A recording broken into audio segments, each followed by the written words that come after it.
अस्सलाम वालेकुम students, welcome to my YouTube channel easy solutions of mathematics. आज की वीडियो में हम लोग करेंगे फोरियर ट्रांसफॉर्म की एक बहुत ही ज़्यादा इंपॉर्टेंट एग्जांपल जो कि पास्ट पेपर्स में भी आई हुई है और ये बहुत ज़्यादा इंपॉर्टेंट है। थोड़ी सी डिफरेंट है दूसरी एग्जांपल से और पास्ट पेपर्स में काफ़ी दफ़ा आई है और आइंदा पास्ट पेपर्स के लिए भी बहुत ज़्यादा ये इंपॉर्टेंट है, क्योंकि मैंने आपको फोरियर के पार्ट में जितने भी क्वेश्चंस करवाए हैं वो सारे के सारे ही इंपॉर्टेंट है। और अगर आप वो सारा पार्ट फोरियर का मेरी प्लेलिस्ट के अंदर जितनी भी वीडियोस अगर उनको कवर कर लें तो फोरियर से रिलेटेड कोई भी क्वेश्चन आपको पेपर में आएगा ना तो आपको कोई प्रॉब्लम नहीं होगी, आप इजीली इसको सॉल्व कर सकेंगे।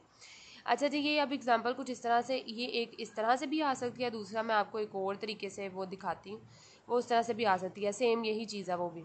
यूजिंग फोरियर ट्रांसफॉर्म्स और द पार्शियल डिफरेंशियल इक्वेशन, ये पार्शियल डिफरेंशियल इक्वेशन दी हुई है विद इनिशियल कंडीशन जहाँ पे टी ज़ीरो होता है यानी टाइम ज़ीरो है तो वो इनिशियल कंडीशन है।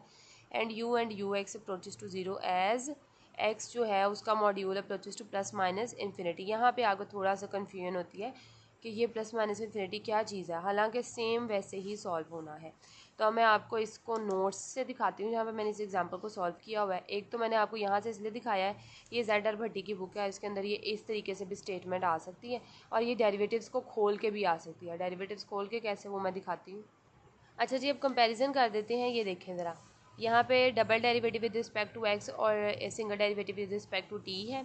तो ये जो पास्ट पेपर की एग्जांपल है, ये पास्ट पेपर मैंने सॉल्व किया हुआ है, ये पास्ट पेपर के नोट्स हैं, उसके अंदर क्वेश्चन नंबर 2 लॉन्ग में ही आया हुआ है। उसके अंदर ये देखें, यहाँ पे double derivative with respect to x, single derivative with respect to T है। फ़र्क सिर्फ इतना है कि यहाँ पे एक तरफ इक्वल है यानी दोनों वैल्यूज़ को एक तरफ किया है, दूसरी तरफ ज़ीरो है। तो यहाँ पे फ़र्क सिर्फ इतना है कि एक जो है वो डबल डेरिवेटिव वाली इधर है और सिंगल डेरिवेटिव वाली इधर है। तो अगर इसको भी इस तरफ ले आए तो इधर प्लस किया, दूसरी तरफ आके माइनस की हो जाएगी। तो जो है ना वो बात वही हो जाएगी जो बुक में दी हुई है। यहाँ पे t ग्रेटर दैन ज़ीरो है और x जो है वो माइनस इन्फिनिटी से प्लस इन्फिनिटी तक है, यानी x का मॉड्यूल, x मॉड्यूल का आपको मतलब पता है ना कि x मॉड्यूल का मतलब यही है, मॉड्यूल लगा के प्लस माइनस इन्फिनिटी लिख दिया हम लोगों ने आगे। तो उसको हम लोग खोल के अगर लिखें तो वो हम लोग इसी तरीके से लिखते हैं कि माइनस इन्फिनिटी से प्लस इन्फिनिटी तक, यानी जो मॉड्यूल का मतलब होता है यानी ये वैल्यू x की जो है ये पॉजिटिव में भी है और नेगेटिव में भी है। नेक्स्ट हमारी जो चीज़ थी वो थी subject to the conditions U of X zero is equal to E की पावर माइनस एक्स स्क्वायर। यहाँ पे यू एक्स ज़ीरो और ई की power minus alpha x square है। अब यहाँ पे अल्फ़ा की जगह पे क्या है, वन है। अल्फ़ा की जगह पे यहाँ पे वन है, यानी अल्फ़ा की कोई वैल्यू नहीं दी हुई, लेकिन ये क्योंकि डिटेल में मैंने सॉल्व किया तो मैं आपको यहाँ से करवाऊँगी। अगर यहाँ पे आपको पेपर में अल्फ़ा, बीटा, गैमा, कोई भी डेल्टा कुछ भी लिखा अगर यहाँ पे आ जाएगा ना तो आप लोगों ने सेम इसी तरीके से सॉल्व करनी है, बस यहाँ पे आप लोगों ने साथ डेल्टा को इंक्लूड करते जाना है। जैसे आप लोगों को वो आपको पता चल जाएगा आगे अगर आप ध्यान से कर लेंगे तो। उसके बाद नेक्स्ट था u and u x approaches to zero, यानी सिंपल यू भी अप्रोच कर रहा है ज़ीरो को और सिंपल यू का derivative with respect to x भी अप्रोच कर रहा है ज़ीरो को। सेम है, सिर्फ यहाँ पे अल्फ़ा का फ़र्क है। यहाँ पे देखें, यहाँ पे एक्स अप्रोचेस टू इन्फिनिटी यानी यू जो है सिंपल यू, ये बाउंड्री कंडीशंस है, वो भी अप्रोच कर रहा है ज़ीरो को और उसका डेरिवेटिव भी अगर हम ले लें तो वो भी अप्रोच कर रहा है ज़ीरो को। तो ये लिमिट तो आपको पता है एक्स अप्रोचेस टू इन्फिनिटी और एक्स अप्रोचेस टू इन्फिनिटी ही रहेगी। गिवन डैट क्या है, हमें इसको अब हम लोग सिंपल फॉर्म में इस तरह से लिख दें और इसको भी हम लोग सिंपलेस्ट फॉर्म में लिखते हैं। उसके बाद हमने दोनों तरफ फोरियर अप्लाई करना है। यू ऑफ डबल एक्स का फोरियर आप लोगों को पता है इस तरीके से हम लोग लेते हैं, वो फार्मूला पिछली वीडियोस में कर चुके हैं। सिंगल डेरिवेटिव का आप लोगों को भी ये भी पता है आप लोगों का कि इसका फोरियर भी हमारा स्मॉल यू है ग्रेटर यू में चेंज हो गया वो, और यहाँ पे एक्स की जगह पे एक्साई आ जाता है। तो ये हमारा हो गया इस तरीके से। अब ये वाली हम लोगों ने क्या किया, पोजीशंस चेंज कर दी हैं, इसको इधर कर दिया, यानी सिर्फ थोड़ा सा रीअरेंज किया है। अयोटा स्क्वायर जो होता है वो -1 होता है और ये माइनस का स्क्वायर लेंगे तो माइनस ख़त्म और अयोटा स्क्वायर का की वैल्यू दोबारा से करेंगे तो वो -1 हो जाएगा। ये यहाँ पे आ गया। अब नेक्स्ट क्या है हमारे पास, अब यहाँ पे क्या है डी टी पड़ा हुआ है, ये इधर डिवाइड हो रहा है, दूसरी तरफ जाके ये इनके साथ मल्टीप्लाई हो जाएगा। इसी तरह से ये यू ऑफ एक्साई टी जो है यहाँ पे मल्टीप्लाई हो रहा है, दूसरी तरफ आकर डिवाइड हो जाएगा, यहाँ पे माइनस एक्साई स्क्वायर ही रह जाएगा सिर्फ। उसके बाद अब हमारा जो हमें पता है कि यू डैश का अगर हम एक्साइटी भी लिख लें या ना भी लिखें तो एक ही बात है। तो ये मैंने सिंपल यहाँ पे क्या किया, अब दोनों तरफ हम लोगों ने इंटीग्रेशन अप्लाई कर देनी है। अच्छा, यहाँ पे डी टी इधर आके मल्टीप्लाई हो रहा है, यहाँ पे डी टी लिख दिया हम लोगों ने। अब यहाँ पे दोनों तरफ इंटीग्रेशन अप्लाई की है सिंपल। तो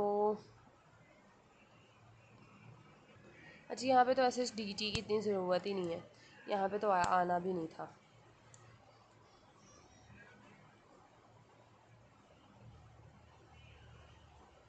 अच्छा जी, अब इंटीग्रेशन में क्या असूल होता है कि नीचे वाली वैल्यू का अगर ऊपर डेरिवेटिव मौजूद हो तो उसे हम एल एन ऑफ यू लिख सकते हैं, यानी L N of that variable लिख सकते हैं। वो हम लोगों ने लिख दिया इसे। उसके बाद इसी तरह दूसरी तरफ एक्साई के साथ दिया तो एक्साई स्क्वायर टी और प्लस सी वन आ गया। उसके बाद सिंपली वो जो तरीका हम लोगों ने पिछली वीडियोस में मैंने आपको करके दिखाया है, उस तरीके से हम लोगों ने क्या किया, एल एन को ख़त्म करने के लिए दोनों तरफ एक्सपोनेंट लिया, एक्सपोनेंट की पूरी पावर में चला गया और उसके बाद हम लोगों ने उस कांस्टेंट वाले वैल्यू को रीनेम करके सी क्या लिया, U is equal to C E की power minus xi square T आ गया। अच्छा जी, तो ये थी हमारी इनिशियल कंडीशन, ये मैंने यहाँ पे लिख ली है। तो अब इसका हम लोगों ने क्या किया, दोनों तरफ जो है वो फोरियर इसके ऊपर अप्लाई कर दिया। जब स्मॉल यू था, ये स्मॉल यू है, तो ये ग्रेटर यू में चेंज हो जाएगा। इसी तरह इस पर फोरियर अप्लाई किया, जब इसके ऊपर हम लोगों ने फोरियर अप्लाई किया तो यहाँ पे ये वाला रिज़ल्ट यूज़ होगा। अब मुझे याद नहीं है सही से कि शायद मैंने आपको पिछली वीडियो में ये रिज़ल्ट बताया है कि नहीं। अच्छा, अगर मैंने बताया भी, एक्सप्लेन भी है, तो यहाँ पे बता देती हूँ। ये रिज़ल्ट आप लोगों ने एज इट इज़ याद कर लेना है। यानी अगर कोई भी एक्सपोनेंट की पावर में माइनस के साथ एक्स स्क्वायर आ रहा है, अब चाहे अल्फ़ा बीटा साथ 1 2 3 भी, यहाँ पे ना ये कांस्टेंट है अल्फ़ा, यहाँ पे 1 2 3 भी आ सकता है, 4 भी आ सकता है, कोई नंबर भी आ सकता है, और अल्फ़ा बीटा गैमा इस फॉर्म में भी कुछ भी आ सकता है। तो एक्स स्क्वायर के साथ कुछ भी पड़ा हो तो उसके अकॉर्डिंगली आप लोगों का आगे फार्मूला बनेगा, एक्सपोनेंट की पावर एक्साई स्क्वायर डिवाइडेड बाय 4। अब यहाँ पे अल्फ़ा था तो उसके साथ अल्फ़ा आ गया, नहीं होता तो नहीं था आना। अगर यहाँ पे 2 होता तो वो 2 आ जाना था, तो 4 2 8 हो जाना था। इस तरह से होता है, डिवाइडेड बाय 2, और यहाँ पे अल्फ़ा है तो इसके साथ भी अल्फ़ा आ गया। अब ये वाला फार्मूला हम लोगों ने इसको यूज़ करना है। अब यहाँ पे देखें आप, हमारे साथ एक्साई स्क्वायर है। अच्छा, ये ना अकॉर्डिंगली चेंज होगा। अब अगर हमारा यहाँ पे इन्वर्स का, फॉर एग्जांपल फॉरिन इन्वर्स की जब हम लोग बात करते हैं, तो यहाँ पे एक्साई स्क्वायर, बल्कि सिंपली आप ये देखें, यहाँ पे अगर एक्स स्क्वायर है तो यहाँ पे एक्साई स्क्वायर आएगा, और अगर यहाँ पे एक्साई स्क्वायर है तो यहाँ पे एक्स स्क्वायर आएगा। तो आपने इस फॉर्मूले को मेमोराइज़ कर लेना है। यहाँ पे अगर एक्साई स्क्वायर है तो यहाँ पे एक्स करेंगे आप, और यहाँ पे अगर एक्स है तो यहाँ पे एक्साई स्क्वायर कर देंगे, अल्फ़ा बीटा को नहीं देखना। अच्छा जी, अब यहाँ पे देखिए, हमारा एक्साई स्क्वायर के साथ यहाँ पे अल्फ़ा की वैल्यू क्या थी, 1, कोई वैल्यू नहीं थी। तो यहाँ पे अल्फ़ा की जगह पे, यहाँ पे भी अल्फ़ा की जगह पे 1 आ गया, और यहाँ पे भी अल्फ़ा की जगह पे 1 आ गया, और सिंपली हमारे पास इनिशियल कंडीशन बन गई। अब हम लोगों ने क्या किया, ये वैल्यू अब हमारे पास किसके इक्वल है, ये वाली जो वैल्यू है अब हमारे पास, मतलब कि अब हम इस वैल्यू के अंदर अगर हम टी को ज़ीरो कर दें, तो यहाँ पे भी टी को ज़ीरो कर दिया, और यहाँ पे भी हम लोगों ने क्या किया, टी को ज़ीरो कर दिया। यहाँ पे अगर हम टी की जगह पे ज़ीरो पुट कर दें तो एक्सपोनेंशियल की पावर ज़ीरो हो जाएगी, और ये क्या रह जाएगा, हमारे पास सिर्फ सी रह जाएगा। यहाँ पे अगर मैं रफली करूँ तो साथ ही मैं आपको यहाँ पे कर देती हूँ। यहाँ पे हमारा टी की जगह पे अगर हम लोग ये greater you he for example कर, यहाँ पे सी की जगह पे ई की पावर, यहाँ पे टी की जगह पे ज़ीरो पुट कर दें तो ज़ीरो हो जाएगी। तो यू ऑफ एक्साई ज़ीरो हमारे पास किसके इक्वल आएगा, एक्सपोनेंट की पावर ज़ीरो तो 1 होती है ना, तो हमारे पास सिर्फ सी के इक्वल आ जाएगा, सिर्फ सी के। तो हम लोगों ने इस पूरी वैल्यू की जगह पे सी पुट कर दिया, और इस तरफ तो हम लोगों ने फोरियर लिया, वो वही वैल्यू रहेगी, इसमें कोई चेंजिंग नहीं आ रही। ये हमारे पास सी की वैल्यू आ गई। अब हमने सी की वैल्यू निकाली, अब हमने यहाँ पे पुट कर देनी है सी की वैल्यू यहाँ पे इक्वेशन नंबर 1 में। अब हमने इक्वेशन नंबर 1 में सी की वैल्यू पुट कर दी, और सी की वैल्यू हमारे पास क्या थी, ये वाली थी। अब ये एक्सपोनेंशियल की power minus xi square over 4 divided by square root 2, और साथ ये वाला जो ये वाली वैल्यू है ये हमारे पास मल्टीप्लाई हो रही है। अब हमने क्या किया, अच्छा अब इसके अंदर क्या होता है हमारे पास, अब हमारा सारा जो है वो ग्रेटर यू में निकल आया। अब हमने इसको स्मॉल यू में चेंज करना है, यानी जो गिवन क्वेश्चन है वो स्मॉल यू में है, तो हमने आंसर भी स्मॉल यू में ही देना है। तो हम क्या करते हैं, टेकिंग द इन्वर्स फॉर ये ट्रांसफॉर्म, दोनों तरफ हम लोगों ने इन्वर्स ले लिया। इस तरफ इन्वर्स लेंगे तो आपको पता है एक्साई जो है वो एक्स में ट्रांसफॉर्म हो जाएगा। दूसरी तरफ जब हम लोगों ने इन्वर्स लेना है तो एफ इन्वर्स, और ये एक्सपोनेंशियल भी ऊपर और ये वाली वैल्यू भी ऊपर और नीचे डिवाइडेड बाय 2, यानी इसका हम लोगों ने होल एक्सपोनेंशियल लेना है। अब हमें पता है फोरियर इन्वर्स का फॉर्मूला क्या होता है, माइनस इन्फिनिटी से प्लस इन्फिनिटी 1/√2 पाई होता है, फिर माइनस इन्फिनिटी से प्लस इन्फिनिटी होता है। उसके बाद हमारे पास ये आता है एक्सपोनेंट का पावर और एफ ऑफ एक्स, जो यहाँ पे वैल्यू मौजूद होती है वो पूरी वैल्यू आती है, साथ ये वाला एक्सपोनेंशियल आता है क्योंकि इन्वर्स है, तो यहाँ पे एक्स आई एक्स और डी एक्स आई आएगा। यहाँ से पता चलता है इन्वर्स का फ़र्क, यहाँ पे डी एक्स आई आएगा क्योंकि इन्वर्स है। तो पूरा फार्मूला एफ इनवर्स का लिख के यहाँ पे सिर्फ जो फंक्शन एफ ऑफ एक्स होता है उसकी जगह पे हम लोगों ने ये वाली वैल्यू को पुट कर दिया।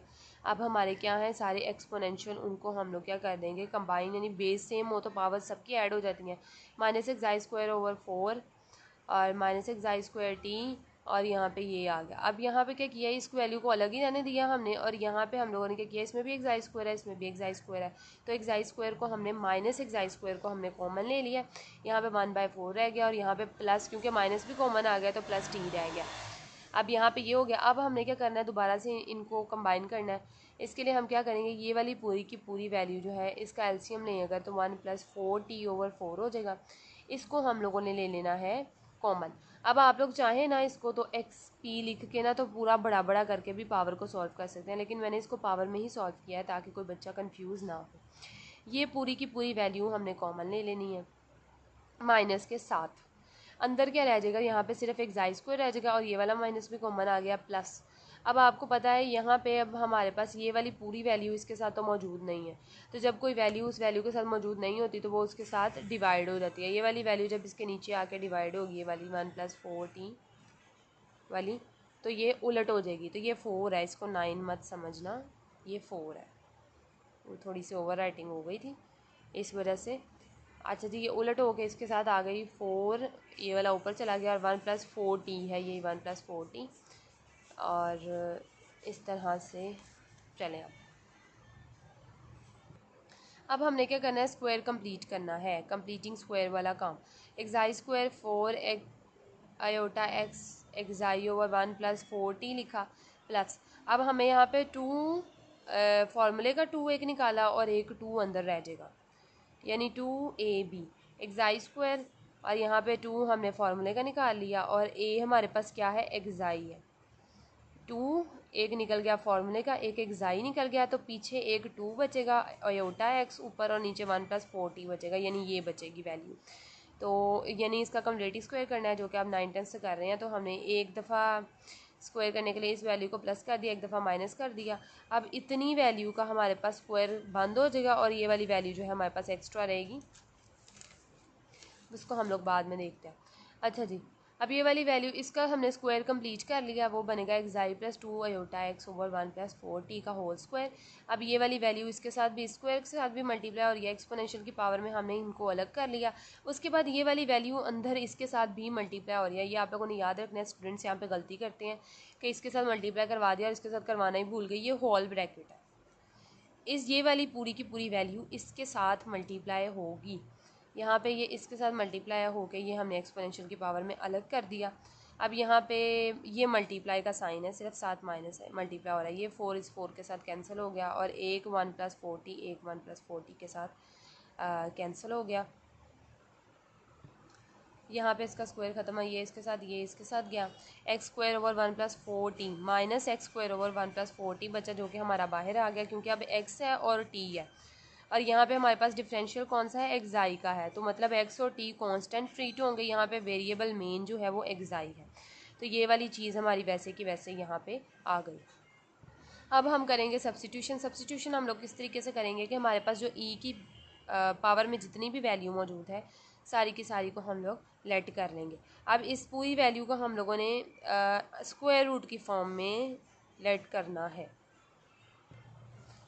यहाँ पे हमने इसको t को हम लोगों ने लेट कर लिया √1 + 4t/4 और xi + 2 आयोटा x/1 + 4 आयोटा, ये हम लोगों ने इसको लेट कर लिया।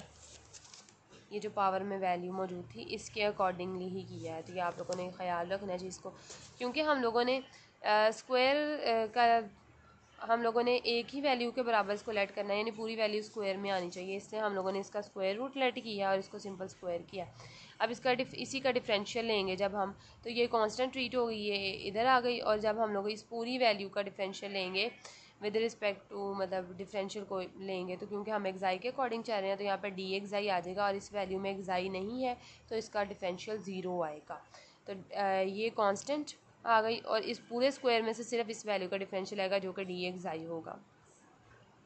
अब e की पावर माइनस टी स्क्वायर आएगा। ये अब ये पूरी वैल्यू जो है, अच्छा सॉरी यहाँ पे स्क्वायर नहीं था ना, ये वाली पूरी वैल्यू लेट कर रही। अब यहाँ पे हमारे पास ये स्क्वायर रूट में है, अगर हम इसका स्क्वायर ले लें, टी स्क्वायर कर दें, तो इसके ऊपर से स्क्वायर रूट ख़त्म हो जाएगा और इसके ऊपर स्क्वायर आ जाएगा, तो ये वही वैल्यू बन जाएगी ना जो हमारे पास यहाँ पे मौजूद है। तो e की पावर माइनस टी स्क्वायर हो जाएगा, यहाँ पे सब्स्टिट्यूशन में टी स्क्वायर आ गया, और डी एक्स आई की जगह पे जो है, और उसके बाद है डी एक्स आई। हमें सिर्फ डी एक्स आई की वैल्यू चाहिए। ये पूरी वैल्यू यहाँ पे डी एक्स आई के साथ मल्टीप्लाई और ये दूसरी तरफ जाकर डिवाइड हो जाएगी, डिवाइड हो गई ये वैल्यू इन्वर्ट हो जाएगी, 4/1 + 40 हो जाएगी। तो डी एक्स आई की वैल्यू जो है हमारे पास आएगी स्क्वायर रूट 4/1 + 40 और साथ डी टी आ गया। तो ये हमारे पास सारी सब्स्टिट्यूशन हो गई कंप्लीट। इसके अंदर से भी अब हमारी जो जो वेरिएबल है हमने उसको बाहर निकाल लेना है, यानी कि स्क्वायर रूट 4 का स्क्वायर रूट लें तो वो 2 होता है, 2 बाहर आके इस 2 के साथ कैंसिल हो जाएगा। इसके बाद 1 + 4t ये भी बाहर आ गया, और अंदर रह गया E T square D T. और हमें पता है इस पूरी फॉर्मेशन का, इस पूरे जो ये जो पूरी चीज़ बनी है, इसका आंसर हमारे पास होता है स्क्वायर रूट पाई, जो कि इसके साथ कैंसिल हो गया है, और ये हमारे पास बचा है ई की पावर माइनस एक्स स्क्वायर और 1 + 4t डिवाइडेड बाई 1 + 4t। इस पूरे के अंदर आप लोगों का अगर वहाँ पे अल्फ़ा, वहाँ पे होता ना, अल्फ़ा मौजूद होता, तो आप लोगों का आंसर ये आना था की पावर माइनस, यहाँ पे देखें, यहाँ पे आया ई की पावर माइनस एक्स स्क्वायर, और यहाँ पे आना था अल्फ़ा एक्स स्क्वायर। यहाँ पे 4t आया ना, तो यहाँ पे साथ अल्फ़ा आ जाना था, और यहाँ पे भी खाली 4t आया तो यहाँ पे भी 4 अल्फ़ा t आ जाना था, यानी जहाँ जहाँ पे t था वहाँ वहाँ पे उसके साथ अल्फ़ा, थ्रू आउट आप लोगों का अंदर भी अल्फ़ा आ जाना था। सिंपल, बिल्कुल कोई चेंजिंग नहीं है, ये दोनों एग्जांपल्स बिल्कुल सेम है। ये भी पास्ट पेपर्स में आई हुई है और ये भी पास्ट पेपर्स में आई हुई है, तो ये थोड़ी डिटेल थी तो मैंने यहाँ से करवा दी। बिल्कुल वैसे ही है ये भी, आप लोग का यहाँ पे भी अल्फ़ा आ जाएगा, फिर थोड़ा यहाँ पे भी आ जाएगा, अकॉर्डिंगली आपको पता चल जाएगा कि कहाँ कहाँ पे अल्फ़ा आना है। होपफुली आप लोग को एग्जाम्पल समझ आई होगी, बहुत बहुत ज़्यादा इंपॉर्टेंट एग्जाम्पल है। कोई किसी किस्म की कन्फ्यूजन है तो आप मुझसे कमेंट सेक्शन में पूछ सकते हैं। थोड़ा सा तेज़ इसलिए बोलती हूँ ताकि आप लोग वो जो है ना वो बिल्कुल नींद ना आए, और अगर कहीं पे तेज़ बोलते हुए आप लोगों को मेरी समझ नहीं आई तो आप मुझसे कमेंट सेक्शन में पूछें, मैं आपको इंशाल्लाह ज़रूर आंसर दूँगी। वीडियो पसंद आई है तो प्लीज़ वीडियो को लाइक करें, और अगर मेरे चैनल को सब्सक्राइब नहीं किया तो मेरे चैनल को सब्सक्राइब करें। Thank you so much.